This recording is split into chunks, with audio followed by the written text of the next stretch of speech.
Keith, whenever you're ready. We're good. All right. Mr. Anthony, if you just state your name for the tape. Steve Anthony. And wanted to ask if we have your permission to interview you. Sure. And do it on videotape. Be glad to. And if we have permission to use selections from the interview in the Speaker Murphy exhibit, that will be at University of West Georgia's Ingram Library. I'd be honored. Thank you. Wanted to ask what position you were in at the Capitol. Eventually I was Speaker Murphy's Chief of Staff, although I wasn't technically called that, but for descriptive purposes, for the public to understand, I was hired in '77 as a committee aide and worked in that position until early '81, and then brought up to the Speaker's office, and a few months after that I replaced his then Chief of Staff. But I was just one of several people in the office, but that was the role that I fulfilled. Many times when we were out and about, somebody would come up to me and say, what do you do, or what's your title, or whatever, and sometimes if the speaker was close enough and heard, he would answer for me and say he does anything I want to do.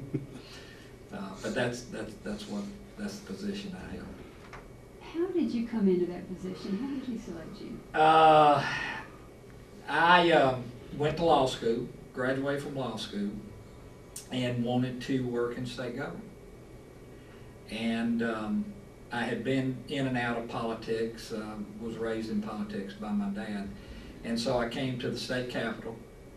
My family and I lived in Cobb County. I went to school in Atlanta.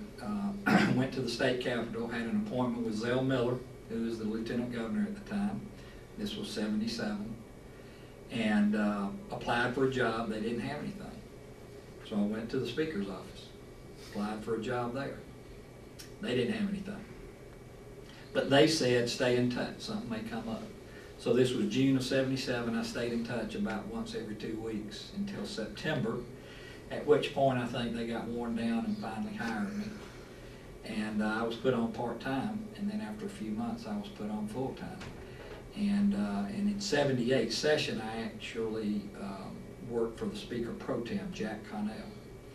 And right after that I became the aide to a committee. At that time only 3 committees in the House had aides, in addition to what we call back then secretaries. And so I was an aide to a committee and served in that capacity until '81 when Mr. Murphy brought me up to the Speaker's office. How well did you know Mr. Murphy before you? Just by reputation. I mean, I'm from Rome, he was from Bremen.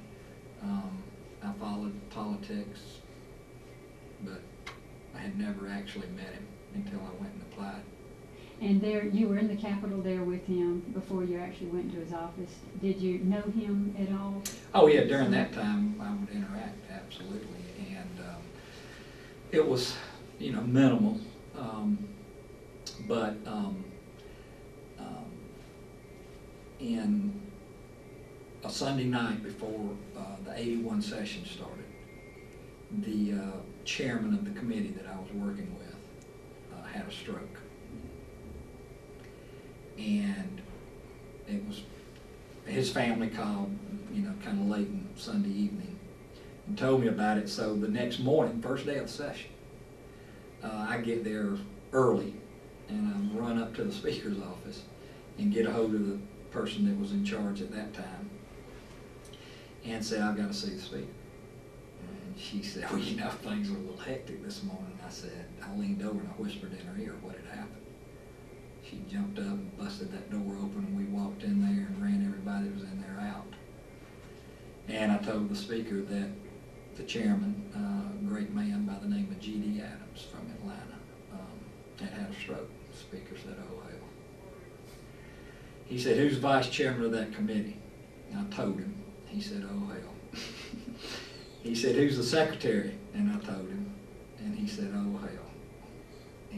I don't know if you ever met him, but this was his style. He leaned over, put his hand on my shoulder and said, son, can you run that committee? And I said, I'll try my best, Mr. Speaker.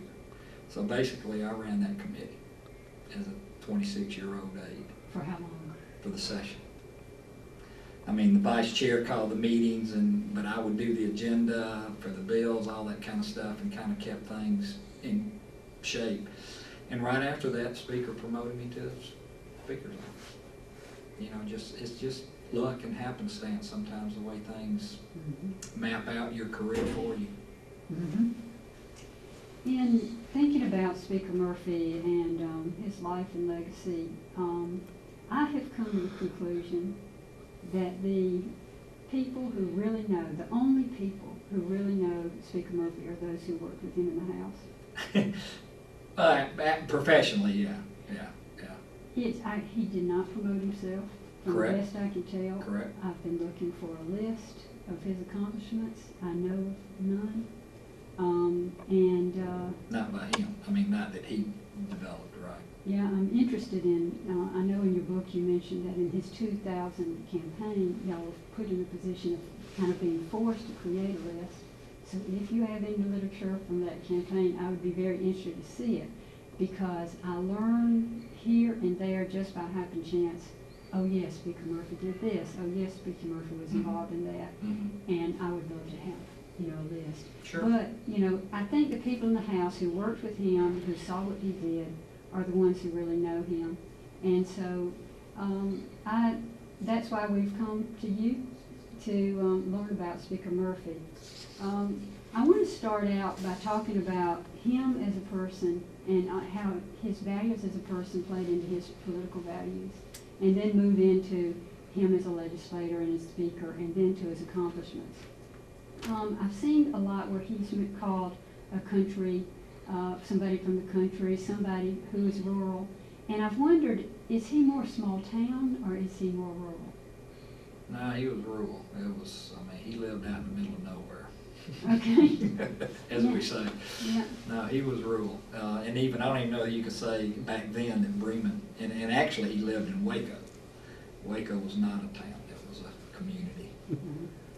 Okay. I mean, it may have been incorporated, but it's a community. He grew up, he was born in early 20s. 24. All right. He has what I see as early 20th century values. And, when you talk about honesty and fairness and straightforwardness, I see those as sort of values of that time. Do you? I do, but I think it's also overlaid by people that were born in a certain generation that were also mightily influenced later by World War II and the presidency of Franklin Roosevelt. How do you see him influenced by World War II and Roosevelt? Well, as he used to say, and when he would say, when I first heard him say it, it kind of gives you a chill, because if you stop and think about what it means, it's pretty overwhelming. He used to tell folks that he spent his 19th, 20th, and 21st birthday in the Pacific Ocean fighting. And nowadays, if somebody that's 19, 20, 21 years old thinks about them having to do that and how that shapes you, how that determines your view of the world, how you're either going to come out of that experience one way or another. You're going to be hard and cynical and unhappy your whole life, or you're going to have a great capacity for understanding and reaching out and trying to help people. And in his case, that's added to by the fact that he was mightily influenced by Franklin Roosevelt, because he was interested in politics as a young boy through his family and his older brother. And so he followed what was going on there and the programs of Roosevelt and the Depression and all of that. And those had two tremendous effects on him. But I think those things also had effects on other people that didn't necessarily get into politics, but that formed a certain political base that existed for several generations. Also, his primitive Baptist beliefs, how did that play into his worldview? Actually, I think probably I don't think he would have been, I think he'd been the first to say that he didn't toe the line to all that they believed, and he was his beliefs, his pronouncements, his statements about bills, for instance, or issues probably probably didn't sit well with some of the primitive Baptists. And you know, talking about this now, you probably would have to define what primitive Baptist is now. People probably have not even heard that term. You know, there's Baptist, and then there's Southern Baptist, and then there's what we used to call hard-shelled Baptist, and then there's primitive Baptist. So it kind of gives you an idea of where they are. Okay. So, in looking at describing what the background that produced Tom Murphy, probably more World War II, Great Depression, FDR, and not as much as religious. I would say it's all part of it, but certainly those others had a big part in it, and then of course ultimately, as I talk about in the book, is his older brother James. Could you talk about that? Well, his older brother was not able to get around on his own due to an illness, and so he was always in a wheelchair, rheumatoid arthritis, and Mr. Speaker Murphy, Tom Murphy, as his younger brother, would carry James around town. James was an attorney. James started the Murphy Law Firm, and Speaker would take him up steps, take him to lunch. He just he idolized him, and but he also was his caregiver, to use a modern day term. He was his caregiver in many ways. And James served in the Georgia House, so he learned that from him. And James would come back and tell him what went on and how he handled it and why he handled it the way he did. And Tom Murphy always said that James was the most brilliant man he had ever come in contact with. So I think the fact that he had to care for him in addition to just being his little brother shaped him tremendously, and I know it shaped him in terms of how he viewed the positions he took on certain issues. He had a great capacity to care for people that couldn't care for themselves. Mm-hmm. Mm-hmm. Also, his Irish heritage, do you see that as playing in? And well, it was part of what he was, which included a temper. And I'm Italian, and so we have a temper. And it's just something and deal with and learn how to get around. Some people, the thing about heritages, cultures that are composed like that, as opposed to, and I'm being awfully general here, as opposed to being maybe Germanic or something, is that most of the time it's never personal, and it'll flare up and then go right away. They'll put their arm around you the next minute. Can it be a sustaining force? Can it push you forward? Can it make you? Can it give you? It can scare the hell out of you. It can make you do things you wouldn't have done otherwise. It's a great motivator. Huh. It's an easy way to get a point across without having to do it multiple times. And also, Mr. Murphy was, had been a trial lawyer early in his professional life before he really became in effect, a full-time politician. I mean, he kept practicing law when he was Speaker, but he didn't go into court that much. But he used to be a trial lawyer, so he understood theatrics. And so sometimes, let's just say that his outburst of temper were calculated. Okay.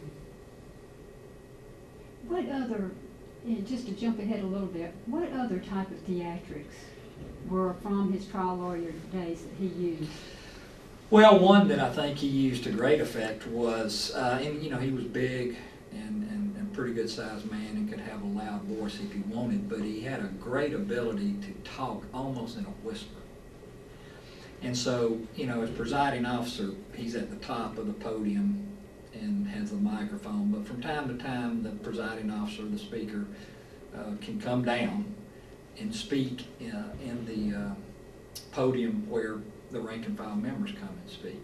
And when he would do that, of course, everybody would drop what they were doing and pay attention because he had something to say. And it's the same thing with anybody, the speaker. But when he would get in what we call the well, he would speak almost in a whisper, which is an old trial lawyer technique when you're talking to the jury.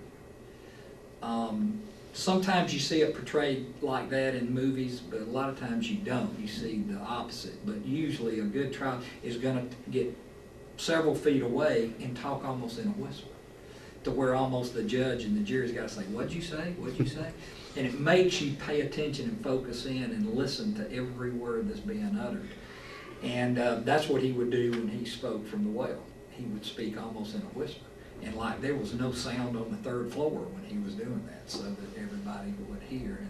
And it creates an atmosphere of people listening to you and not just white noise. In the theatrics department, did the sine die ceremony, was that part of that? Well, that's a old English tradition, but I think he took it to another level. Mm-hmm. Yeah. Did he create it? Was that No. It was always done, and it's all scripted. I mean, it is when you say sine die and leaving, and you do the gavel, you go down and you bow to each side of the room. You're bowing to the group, and then you run out. And what it is supposedly from folklore of common law is that you came in. You did the people's business. It was a little dicey back then because everybody had guns and all that kind of stuff. And you did it, and you gavelled it over, and you got the hell out of there. And you literally ran out. And that's what they would do. But he had kind of a flair about it, and the way he would bow and run out, and it got to be where the TV stations would start actually covering it every year. And then that just fed off of it, and. And George L. Smith did this also? He did it, but, in a much more reserved way. Okay. I wouldn't say, speaker, let's put it this way. It was common knowledge around there that when he did that, and this was the last night, and this is the last action of the session, and he got ready to run up the aisle, you better not be in the aisle, because he would run over you like a fullback. Yeah. In tapes I've seen him do that. Yeah. Is it still, so it's still done today? Yeah. Okay. Yep. That's good. Let's see. He also has been described as a social liberal. The two terms I hear, fiscal conservative, social liberal. Can you talk about that a little bit as coming out of his background?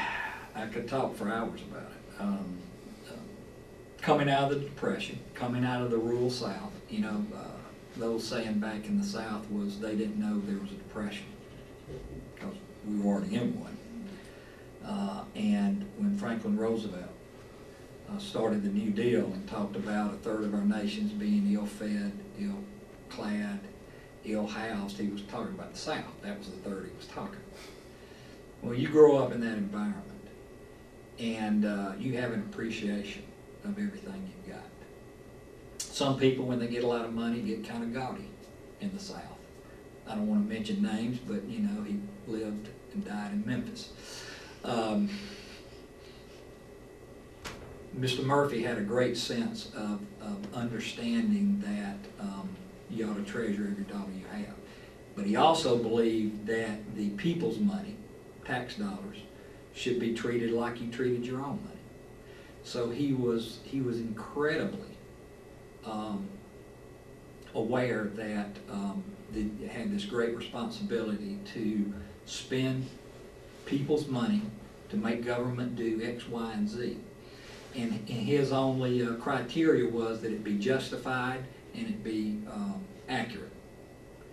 And if you wanted to fund a project and you could prove that it was needed and you could show that the cost you were asking for was accurate, then he would listen to you. And at that point it would become a priority issue, how much money was available that year and how many other things needed funding. But at least you got on the table. If you couldn't do that, he didn't want to hear about it. It didn't matter. And if you did convince him and he did think it was a priority, he had no problem allocating dollars to that, but you had to go through that process. I don't think anybody would argue with the fact that during the time he was Speaker, which included 1, 2, 3, 4, 5 governors, and 3 lieutenant governors, that he was the one constant, along with Zell Miller, but even more so. He was the one constant that insisted on this process being followed for the budget, and is one of the main reasons that Georgia exploded in the 70s, 80s, and 90s and became, went from 30-something in population to now 9th, and went from lower rankings in a lot of things to better rankings, and the budget grew, but without tax increases. If not for him, it wouldn't have occurred that way. I don't think anybody would disagree with that. And that set him apart from, certain philosophies by national Democrats. And so that made liberal Democrats in Georgia not like him and think that he was not one of them, when in fact he was a quintessential Jeffersonian Democrat. And it's been more of those longer than it's been, the liberal Democrat that's come to the fore in the last half century. Mm-hmm. So that almost answers the social liberal part too. If he saw a program that he thought was beneficial and the costs were accurate, then he would support funding it, and that could include a number of things that would be described as being socially liberal. He fought for getting MARTA passed, which helped Atlanta tremendously. He fought for funding at Grady for neonatal care, and the list goes on and on. I mean, he's done more for Atlanta than any Atlanta legislator ever, and that's not to slight some efforts from some of them, but as a rural person, he was in the unique position of giving weight from some place where you didn't think somebody would have support. And so when a rural legislator, no matter how powerful you are, stands up and says, we've got to help Atlanta, that has more impact than an Atlanta legislator standing up and saying, help Atlanta. And so he, and sometimes the positions didn't involve money. I write in the book that he was adamant about not letting anti-abortion legislation come up for debate. And other times he had positions on issues that did not involve money per se. And I've got a quote in the book, I'm not sure I can recall it accurately now, but when somebody said, do you think you've been accused of being a bleeding heart liberal? And he made a statement, if you think, and he ticked off a set of issues, if that makes me a bleeding heart liberal, then I'm a bleeding heart liberal. That's just what I believe. You can put whatever label you want on it. Mm-hmm. And I think all of that was shaped by what we talked about a few minutes ago. Mm-hmm. When he was born, where he lived, the time he lived in, under Roosevelt, World War II, his brother, all of that. Mm-hmm. We'll talk about the press a little bit later on, but in your book you say that because of his background, he was not comfortable working with the press. I just wanted to ask, what type of background did you see it where he was not comfortable working with the press? Well, I mean, he didn't grow up in a big city. So he wasn't exposed to social situations where a lot of people were around at any given time. So, he was just kind of reticent. He was one of those people that initially in a crowd was very uncomfortable. If you sat down with 3 people in a room that he knew, he was as wide open and gregarious as anybody else. Mm-hmm.